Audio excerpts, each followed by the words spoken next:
Hello and welcome to Spirit Talk episode number 12. This particular investigation for me is a little bit personal, as the home that we are conducted our investigation I'm very familiar with. In my teenage years, we lived out in Clarksville, Ohio, or Clarksville Township, out in the country, and the Newkirks lived across the road from us, and so I got to know the family very well. From Sherry, Donnie, and Holly to their parents, Jane and Don Newkirk. Jane was an amazing woman, probably one of the most giving and loving women I've ever met and known. She always made you feel welcome and special, but one of the things I really remember about Jane is that woman made a hell of a cup of coffee. I don't know what it is or how she did it, but her coffee was amazing. She always said it was the well water that made it taste special, but I think that's when I truly became addicted to coffee, was spending the afternoons at the Newkirks. Don Newkirk, he came across as gruff sometimes, smoked a cigar, seemed to be a man of few words and kind of grumbled, but he actually had a huge, incredible heart, and when he would get going, he had a funny, dry sense of humor. He still makes me laugh when I think about some of the things and talks that he would say. But Don also, he gave me my first job at 15. I used to get off the school bus, run over to the Newkirks, and split wood for an hour or so. The family is very special to me. They're like an extended family. When we arrived there, the mood for me was kind of melancholy. It was kind of surreal to see the property and the house again. We decided to set up our base of operations in the outbuilding. Don used that as a workshop. So Donnie was gracious to have everything set up and ready for us when we arrived, a table and a little workstation. So we quickly set up our equipment, and we decided that we would enter the home in small first together in a walkthrough, and then we would do individual isolation sessions within the home to see if we could obtain any evidence. But we started out with Randy talking and interviewing Donnie, because Donnie has had experiences, and I'll let Randy talk to you about how the interview went. I have known Donnie and his sister Holly and wife for maybe a year now. Never have I been out to that home or really even been in that area very much. Prior to getting there, typically, like you would see in our past episodes, I will kind of feel for the property somewhat an idea comes into my head of what it looks like. And getting there was a comfort feeling to me. It did come across exactly as I pictured it in my head. Described a couple of things to Donnie, which were in fact there. And Donnie did the interview with me. I typically do the interviews and talk about what I feel and discuss those things with the client. When we walked through, Donnie, pointed out a few things to me that you'll see in the episode, and also discussed his son's health. He has a somewhat new son. They lived in the house as his mother was ailing and helped take care of her. And he said that the baby was continually sick, having problems breathing. His skin was red and puffy, and was on a lot of medications. They were pretty concerned about that. And as things progressed along and they lost his mother Jane, they decided that maybe it would be a good idea to move away from the property for a while to see how things were going to go. After moving away, the symptoms with the son kind of went away. He started to do better. He's off of medications now, and that concerned Don and his wife even more. So that, along with some of the things that had happened to them prior, made him ask us to do the investigation. One of the things that I want to bring up, we in Spirit Talk, we definitely do believe there are several types of spirits, but when it comes to ghost, in our definition, ghosts are those that do not go into the light. They're earthbound. So whatever they were in life, that's what they are wandering in spirit form if they have not entered the light or crossed over. In other words, if they were a grumpy person, that's what they're going to be in the ghost form.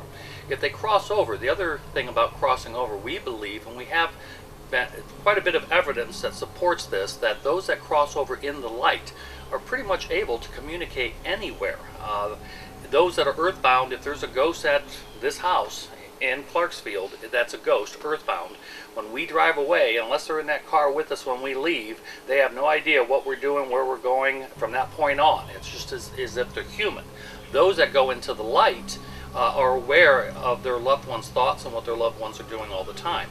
We did capture strong evidence of Jane and Don Newkirk.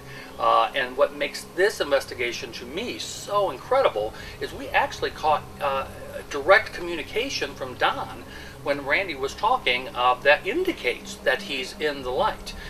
So you will see that in this episode. But the amount of incredible evidence that we got out of this investigation is very impressive. There was a lot of activity in the interview that Don talked about in the living room of the house and in one of the front rooms. I had a feeling also when going into that living room, I had a difficult time breathing myself. Sometimes that'll happen to me on different episodes. You'll see that, something will happen in the house or in the property that I sense or feel. I had a real difficult time breathing in that living room myself.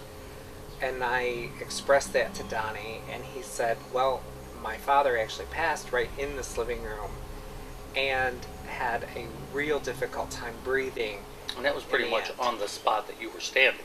It was within a foot. And he said, the way you feel is exactly the way he was. He was gasping for every breath, and that's exactly how I felt. And that's the one thing about clairsentience. Randy, we believe, is clairsentient. So therefore, he's picking up on the energy of that event. That doesn't mean that Don, as a ghost, is trapped in that home. He was actually, I believe, you're picking up on the energy of that situation because it's residual energy still there of his laboring, trying to breathe in those final days of being in physical form. I believe that's part of how I felt about what was going on at that property.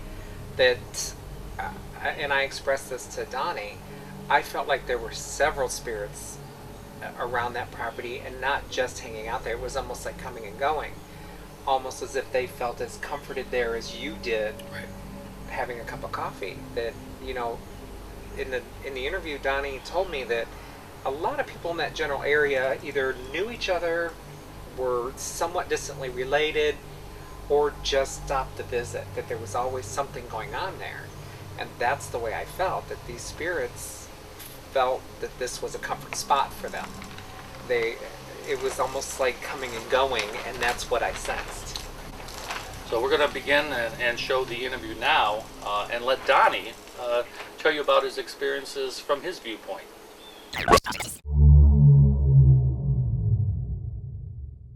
Do you, as you were growing up, remember any unusual situations or anything that was going on in the house? Yourself?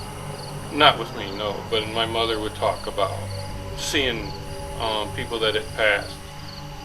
My father had an aunt that raised him, and when she passed, she would come and visit my mother. And when my great-grandfather, he'd come and live with us. He lived with us for about a year and a half. And when he passed, she would see him pretty regular, walking between his bedroom and the bathroom. There was a shelf, a little shelf that sat here, and I had to take care of my mom with her, check her blood pressure, and we would keep it up here. And after my mom passed, it would be in here, and it would like fly off the shelf.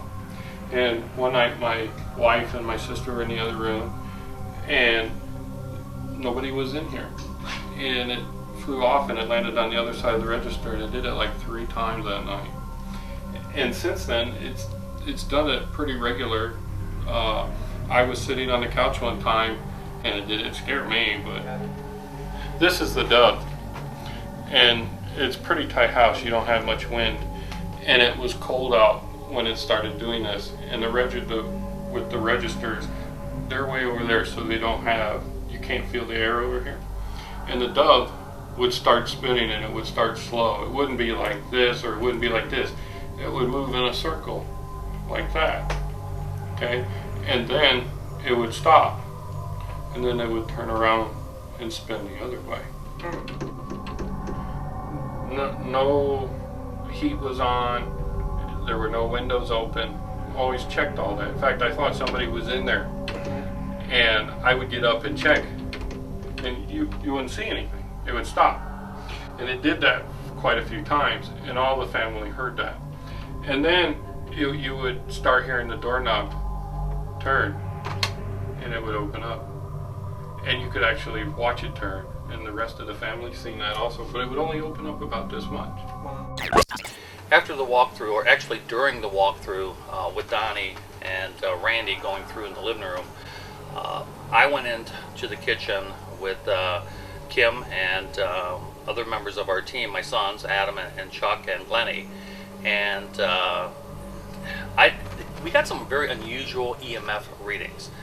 Now, electromagnetic field, for those that may not be familiar, it is believed that they can detect the presence of anomalies or energy sources of spirits. And we certainly have seen that during our investigation. But upon the initial entry into the kitchen, my EMF detector went crazy. I mean, literally, it was amazing, the spikes. I haven't seen a pattern like that. It was like bouncing.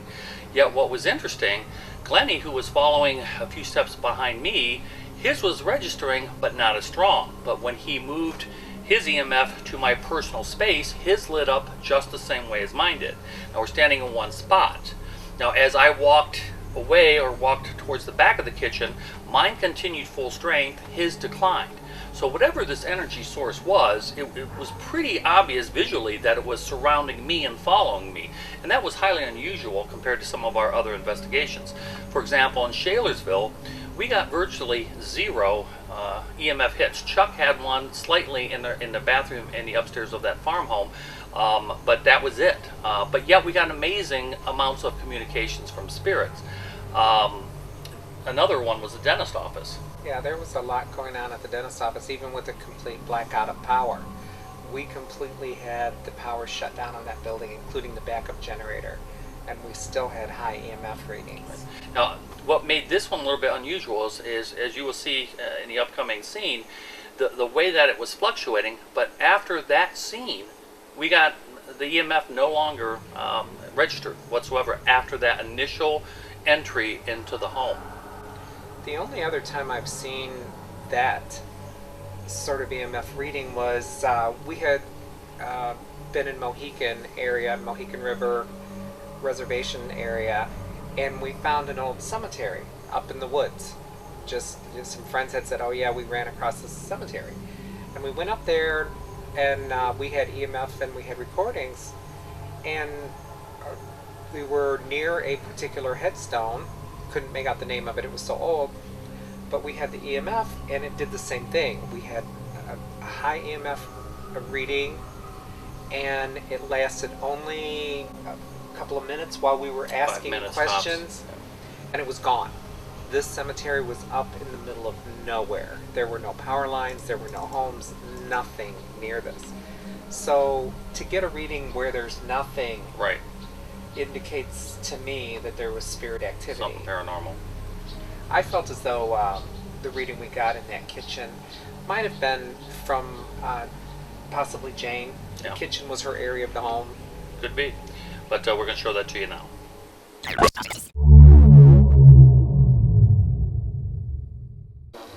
See, it's moving in this area. You know what I'm saying? It's going up and down and it's moving around.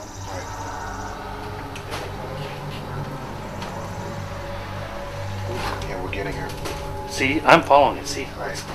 she's actually, or it's following me. Because she's following me because his is dead, but where I go, it lights up. That's too. It led you to the door. You want me to go out here? Can you back off and make it stop if you want me to go outside? That's weird. That was some unusual EMF spikes from all the investigations we've been at. And the weird thing is, we didn't get anything at Shaylersville. Virtually nothing. Nothing. Nothing. No, like A even small running spike it in the over bathroom. the electrical sparks and like Virtually nothing. nothing. Here, now look, now it's dead. It's something was here. Like earlier, you're getting fives up and down in this area. Yeah, I mean, we're getting some like major crazy EMF hits in here. Now for our first investigation, we sent Megan and Adam into the house for EVPs. Our group, more or less, we get EVPs in ways. One of them is a standard digital recorder or any recording device. Now there's EVPs you can get with this. The one, you do a recording, play it back, and you can hear it. You can hear either a whisper or you can hear the words, and sometimes they're what we call Class A, or what the industry, paranormal research, calls Class A, where you can hear the words so clear, there's no translation, it's astounding. The other way that what we kind of differ from a lot of groups is I call it frequency smoothing. I take a digital recorder or even the audio from the video, and after we're done, I'll extract that audio and I'll amplify. In this case, I used about 8 times the magnification. I will then run it through a frequency smoothing program such as Audacity or other audio programs to enhance the frequencies. And it's amazing how many EVPs that we cannot hear with the human ear that are embedded on recording devices, but yet they are there. The other 2 methods that we have with great success, Randy's going to talk about and show you. We also use this one, which is a ghost box. This one is, you can buy them online. It's used by a lot of different researchers. It's set up to automatically scan channels. It'll just go on its own back and forth. It'll stop at different frequencies and pick up words. We also use our own method, which is a radio scan, where we just simply turn on a regular FM radio and just spin through the dials. You'll see in our episode, you'll hear some of them where we're just spinning through. You'll see Adam with it, you'll see David with it, and we just record. We'll use the regular recorder and we'll spin through the dials and then play back the recording and see what we get. Now, a lot of die-hard critics will say that, okay, your mind is filling in the blanks of the words, or they'll say, well, that happens to be something on that you're picking up on the radio. You know, personally, we've gotten to the point where there are some people who will not believe no matter what evidence you show. They just cannot or will not accept. And in my opinion, in most people, they're afraid of it, so therefore it doesn't exist. Our purpose is to show that it is there, that we can communicate with the spirit world. It is there. And the method that you're going to see next, Adam and Megan used, was a standard audio recorder. going through the home with Megan, asking questions. And I have to say, I'm really proud of my daughter Megan. She is so comforting and soothing and so polite in her communications that I do think that the spirits do warm up to her because they realize that she's not a threat.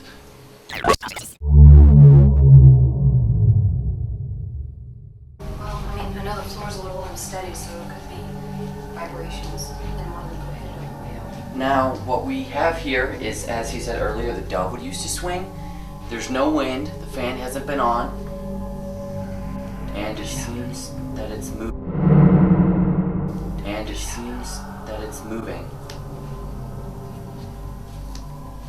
It'd be helpful if you set this stuff back in because of the direction of the camera. Okay. Well, here, we're going to start an isolation session here. See if... All right. If anyone's here would like to talk with us, my name's Megan. This is my brother Adam. We mean you no harm. We were here by invitation, and we certainly mean no disrespect. We thought we felt you in here earlier. If you stand close to this box, all the light bulbs will light up. And we thought we saw you right through here. Can you maybe tell me how long you've lived here?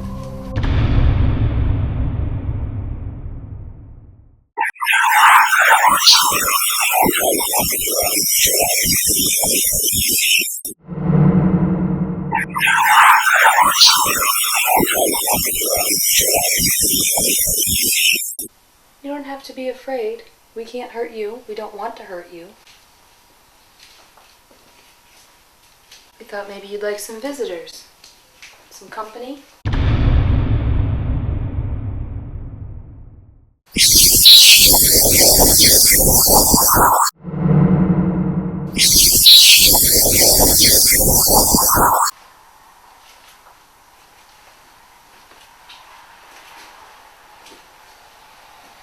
It was very impressive that you did that earlier. We don't see too many light bulbs all the way across the board.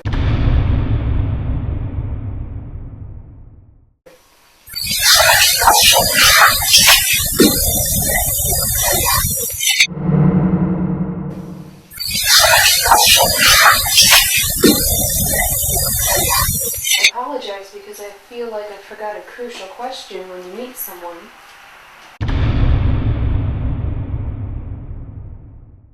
How are you today? How are you feeling? How are you today? How are you feeling? Now, I hope that of you were able to hear those EVP frequency smoothed method EVPs that you just saw. We also, after that session in the home, we then did our next session, which was now our night session. We waited for darkness to fall, and we went inside the home. And in this particular case, it was Adam, my son, doing the filming, Gary Jones, our co-founder, and me in the living room, and Kim, a very dear friend of mine, standing in the doorway. Now, what makes this particular communication, I think, unique, we did get some really neat responses. But this scene, we actually did capture, again, what we believe is a spirit orb on video that flies between Gary and I and into the corner of the room, or the curio. But the responses, especially, pay attention now, we don't and will not repeat all of the EVPs that you will be watching in this episode. If we did that, this is one of our longest episodes yet. So by repeating every one, EVP, it would take a long time. We strongly suggest that if you have YouTube, back up YouTube and replay them, because again, with these frequencies, you may not hear them the first time. You may have to listen for high-pitched tones. If you didn't hear it, rewind it and listen for the lower-pitched tones. But some of the answers are quite astounding, especially when Gary asked who is standing in the doorway, and that we use the radio scan method. And also he asked who's operating the camera, and you're going to hear more of a whispery male voice say Adam. But this was pretty neat session, especially it was a nice surprise to see that we actually captured a spirit orb in this.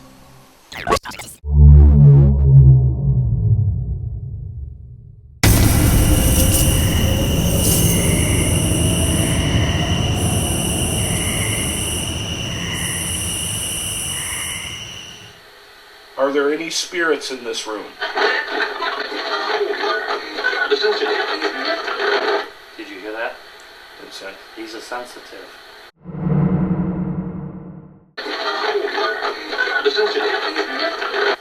Who is a sensitive?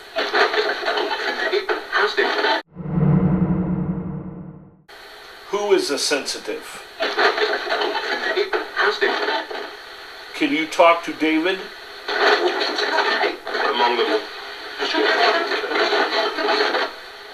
Can you tell me, I really would like to know who you are. Who am I speaking to, please? Michael. Did you say Michael?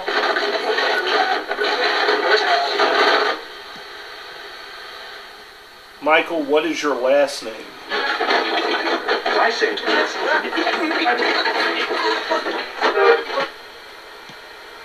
What year did you die?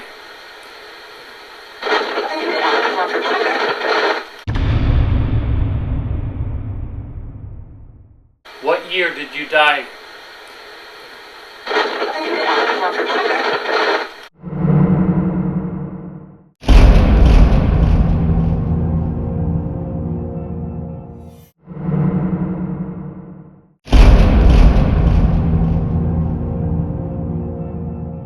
I heard 19 something. What year did you die? Our mission is to let people know that there is no such thing as death. Would you be able to help us on that?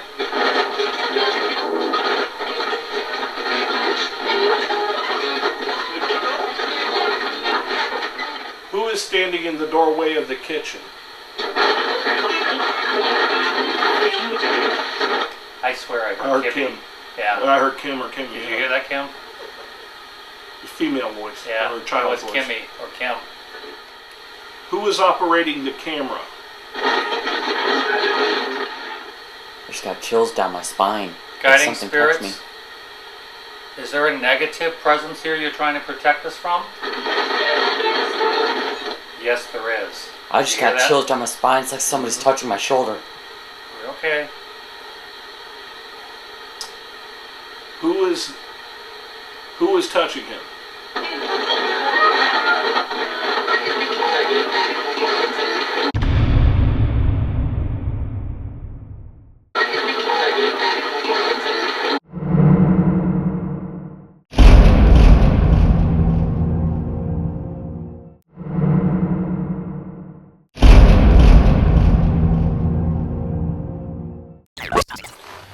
Now, the black orb that you saw fly between Gary and I'm not going to sit here and tell you that that was something that was paranormal, supernatural.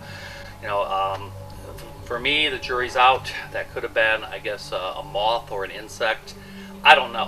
But I have never seen a black orb captured on video like that. So I'm not quite sure what that was. In the next session, we did, or Adam and Charles, or Chuck did a separate isolation session in the home in the hallway. Now again, they used the radio scan method. You're going to see Charlie holding it, scanning and asking questions. Now this is where Jane actually comes through to them. She actually communicates to my sons and tells them a little bit that she knows me. But there were some really neat results in that session.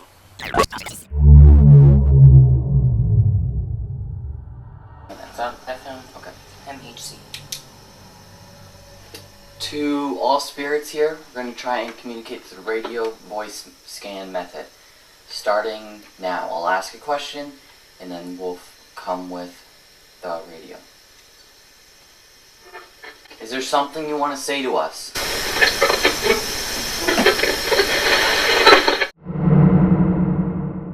Is there something you want to say to us?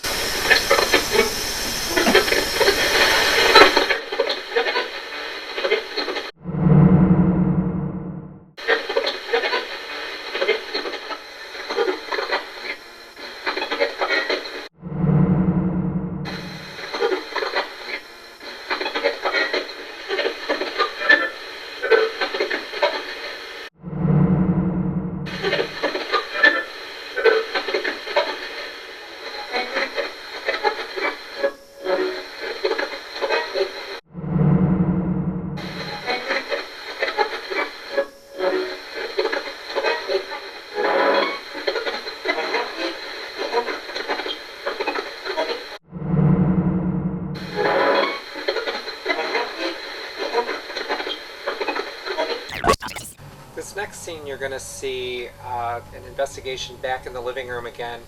Dave was outside at base camp looking over some of the other information we'd already gotten. And there was myself, our guest Glennie, Adam, and one of our co-founders, Gary.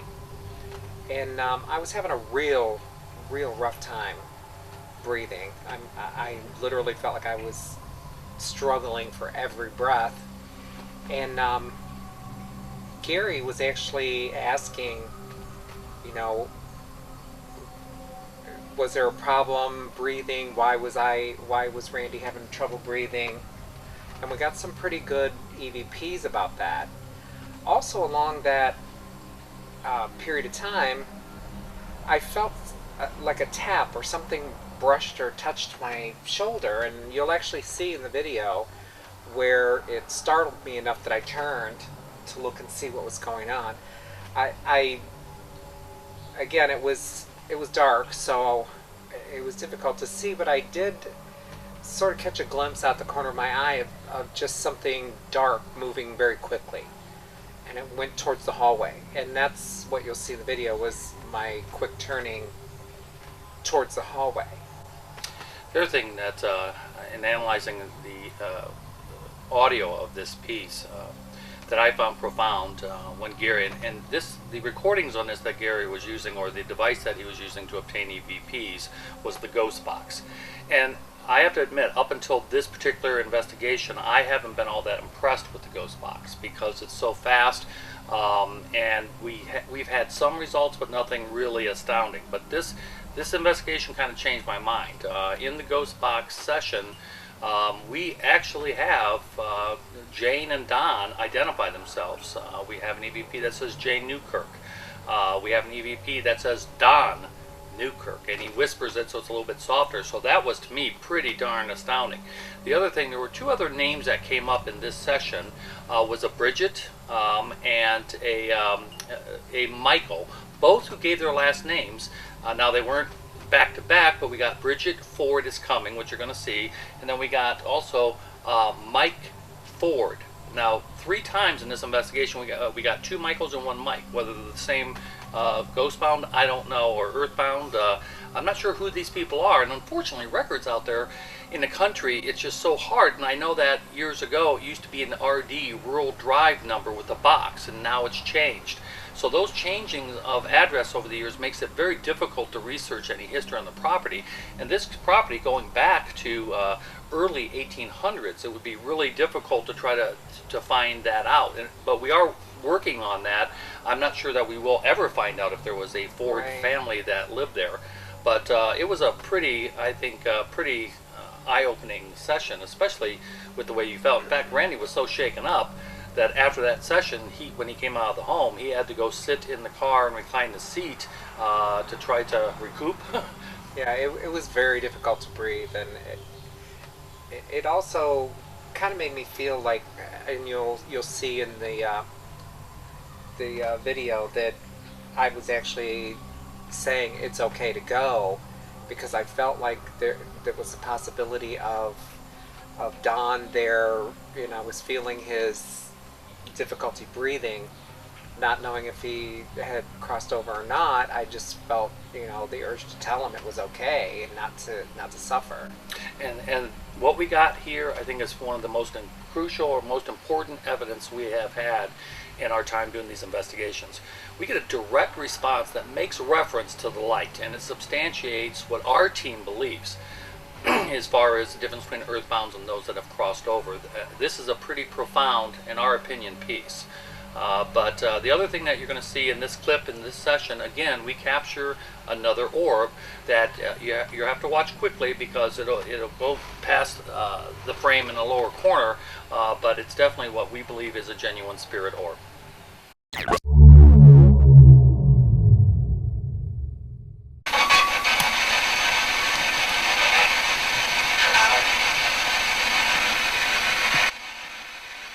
Earlier we were receiving messages that sounded like you did not want us in here. Is that still the case?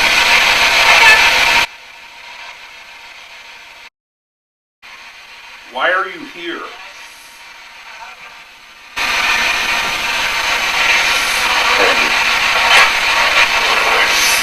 Randy's having difficulty breathing. Why?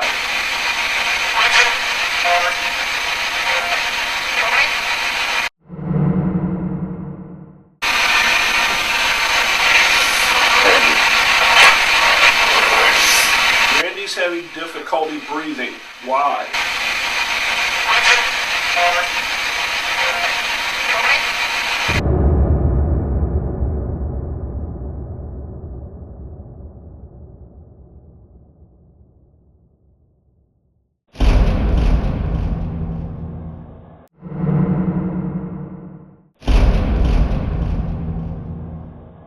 What is the name of the spirit that is in here?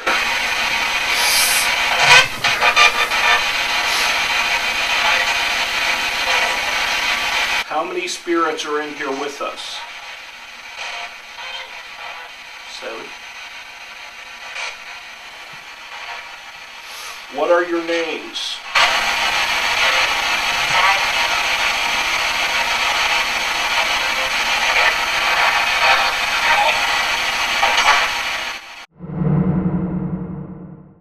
What is the name of the spirit that is in here?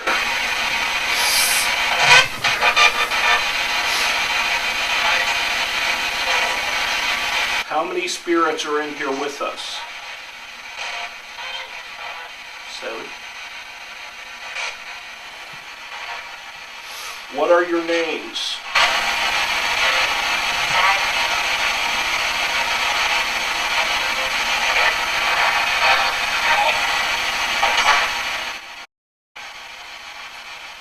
Did you have trouble breathing? It's okay to go.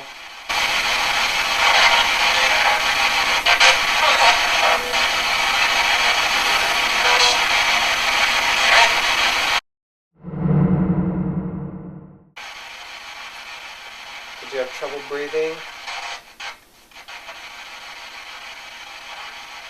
It's okay to go.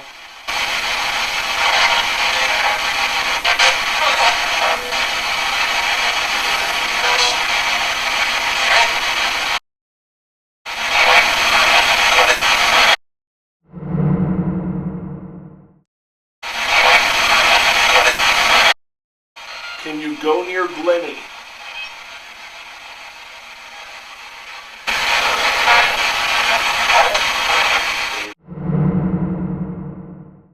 Can you go near Glennie?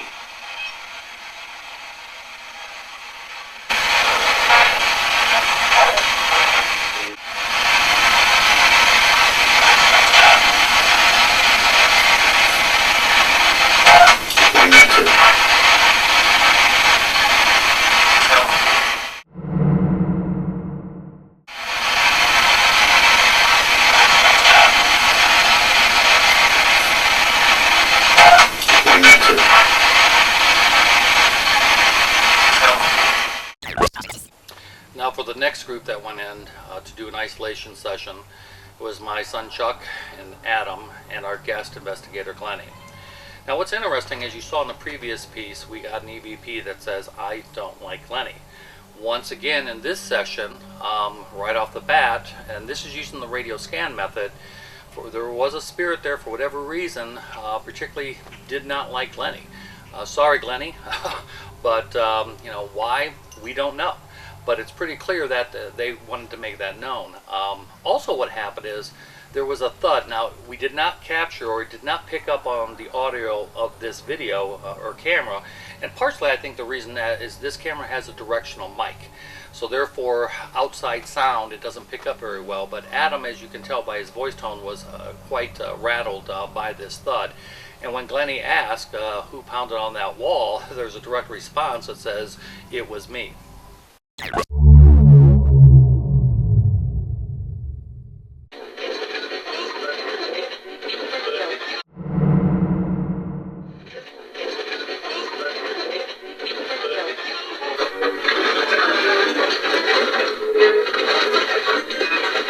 you guys hear that? Somebody just pounded, like really hard. and it was right next to me. It was like right here. Actually, it sounded like it came from right outside the house, like right there. Like I heard a thud. Like I felt it right here, like it. Are you recording? Yeah, like someone's fist just hit right here. Yeah, I heard a pounding sound right on that wall. Like it was really strong. Okay. I was recording at that time. Now there are voices outside, but with the radio scan, it shouldn't show up too much. Okay. So I'm gonna stop. And Adam, is the audio close enough for that to get this? Yeah, it's a directional mic, so it's good. Got us all three on there. Are you ready? Yeah. Alright, let me restart this here. Well, I got you two. I'm not filming me. That's fine. Okay, ready. Okay, who just pounded on the floor? Who just pounded on the house?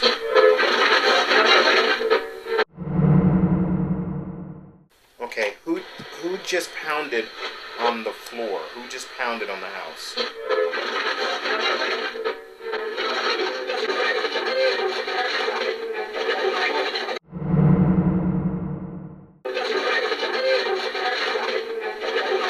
What message do you have for us? Charles, slow it down.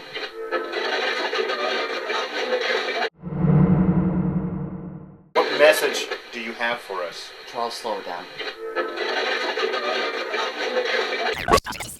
And for our final session, this time it was probably close to 12:30 in the morning. It was after midnight. We went into the living room, and I decided to use the radio scan method. Now, this particular session is the most, to me, profound and personal. I mentioned before how Jane made this incredible cup of coffee, and so I wanted verification that I was communicating with the Newkirks. And I asked Jane what particular coffee did I like to drink, and I get a direct response. But what was more important is during the blizzard of 1978, and Jane talked about this for years afterwards, but during the blizzard of 1978, we had complete whiteout conditions. Now, our side of Route 18, the south side, was on a different rural power company, and miraculously, we kept power through the entire blizzard. Now, the north side was by the Edison Power Company, and they lost power almost immediately as the blizzard began. I called to check on the Newkirks, and Jane says, I'm a little bit grumpy because I haven't had my coffee. She made her coffee using an electric percolator, and without power, she couldn't use it. And she said, the kids, unfortunately, we don't have milk done. You know, I didn't get to the store, and then this blizzard hit, and the kids want their cereal, and she said, but other than that, we're holding up really well. And after I hung up the phone with her, I said to Mom, I said, do we still have that glass coffee pot that can be used on a gas stove? And she said, yeah, it's somewhere, let me dig it out. And I said, I'm going to go over to the Newkirks. My mom was a little concerned, but she said, okay, make sure you bundle up, which I did. And now, our house sat way back up from the road, so it was a pretty long journey across our yard, down the ditch, up over Route 18, and then to get to their house. You could not see literally 4 inches in front of your face. So after I got out the front door, I literally walked holding supplies. I would touch a tree and I would realize what tree it was, so I kind of knew where I was, and I kept going. And I brought them over the glass coffee pot and the milk, as well as some other things. But Jane talked about this for years. And so I asked for validation. I said, Jane, if this is you, what did I do in the blizzard of 78? And the response is absolutely incredible. So if there's any doubt that that is there life after death, absolutely. And it amazes me the number of people who don't understand this, even myself included years ago. And that's why we're passionate about what we do. We want people to know that death is not the end. And this last clip, I find it absolutely incredible, and hopefully you'll be able to see what, or listen and hear the EVPs as clearly as we can. Now, that being said, not all EVPs are as clear as human talking voices, but if you listen to the phonics and you listen to it, you can pick up that what is being said as we overlay them on the screen for you.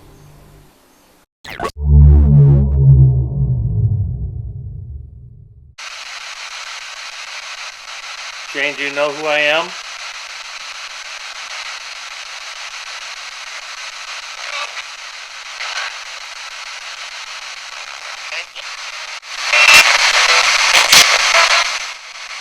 Jane, can you help me out here? Can you say the words, say what beverage I like to drink here?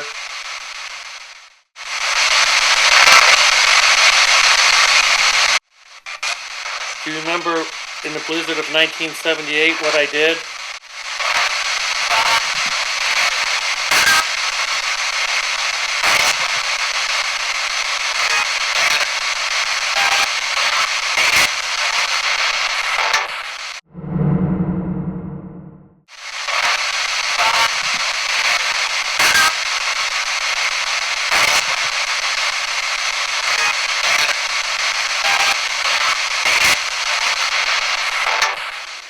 Can you tell me who I am? Do you know my name?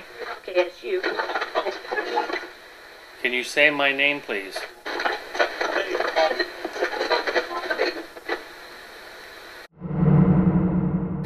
Can you tell me who I am? Do you know my name?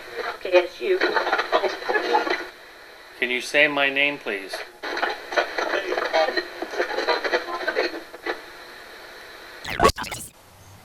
And finally, after that session, we decided to do a crossover ceremony, as we do with all investigations, trying to help any earthbound spirits or ghosts that may be there if they want to go into the light, if we can pray and open that light for them. Again, our group believes that some ghosts don't want to go in the light. We realize that God gave us free will, even at the moment of death, and if they did not take the opportunity to go into light when they died, we try to pray and open up that light for them so they can return. Again, that's, we believe, their choice. They should be in the light, and we know that eventually all earthbounds will reunite with the Father. But we conduct that ceremony. And again, I have to turn this kind of one over to Randy as far as what he sensed and felt during the ceremony. I had a feeling that Jane and Don both had already crossed over. I think they were there because they knew what we were doing and why we were there, and that they were there to support Donnie and Holly and the kids. And to watch over. Yeah, to let them know that, hey, we're here, we're watching over you. I did feel, like I said before, that there were a lot of spirits there. I know, even from asking Donnie, there has been tragic accidents on that intersection where people have lost their lives. I know that there's a lot of neighbors and friends and family in the immediate area that have lost their lives over the years, and that some of them are still just lingering around. Not in a bad way. I feel as though they're just possibly lost or not ready to go. But it's always a comforting feeling to give them the opportunity and the advice to cross over, and only hope that they do. We want to thank you again for watching these episodes. We do these, again, because we feel passionately about helping not only the homeowners feel reassured that they're not going crazy, that validate whether paranormal activity or ghosts are actually in their home. And we also do this to help those that are trapped, try to get information from them, and to help them to cross over. That being said, we're very passionate about what we do. If anyone watching this and you happen to be within a reasonable distance to the north coast area of Ohio, please email us at evpmedium@gmail.com. Again, that's evpmedium@gmail.com. Until our next episode, we want to again thank you for watching, and live life with joy. Live life with purpose, because we are here for a reason.